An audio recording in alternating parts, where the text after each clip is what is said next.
મિત્રો ઇન્સ્ટાગ્રામમાં લોકો છે ને 30 રૂપિયાની દવા આવતી હોય ને એને 300 રૂપિયા ભાવ કરીને વેચી નાખે છે અને વેચે છે, મેં જોયું છે. આવી જ એક દવાની હું તમને વાત કરું છું. મિત્રો ગમે એવો કફ હોય, શરદી હોય, ઉધરસ હોય કે માથું દુખતું હોય, એના ઉપરની એક દવા છે. ઈ દવા છે ને એમાં 3 વસ્તુની જરૂર પડે. પહેલા હું તમને શીખવાડું આ કેવી રીતે બને. 10 રૂપિયાનો તમારે ભીમસેની કપૂર લેવાનો, 10 રૂપિયાના અજમેટના ફૂલ લેવાના અને 10 રૂપિયાના અજમાના ફૂલ લેવાના. આ 3 વસ્તુ લઈ લેવાની. પછી એને આખા પાખી ખાંડી અને એક બોટલ, કાચની કે પ્લાસ્ટિકની બોટલમાં ત્રણેયને ભેગું નાખી દેવાનું. પછી એને 15 થી 20 મિનિટ એને તડકે મૂકી દેવાનું.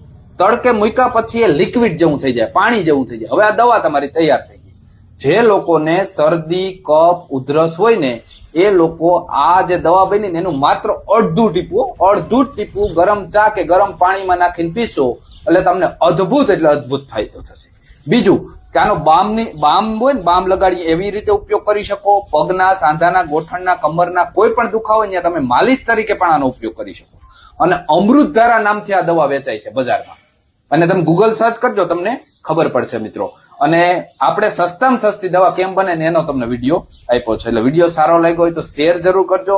અને તમને એમ છું કે અહીંયા ફાયદાકારક આપણો પેજ છે તો ફોલો કરી લેજો. ખૂબ ખૂબ આભાર.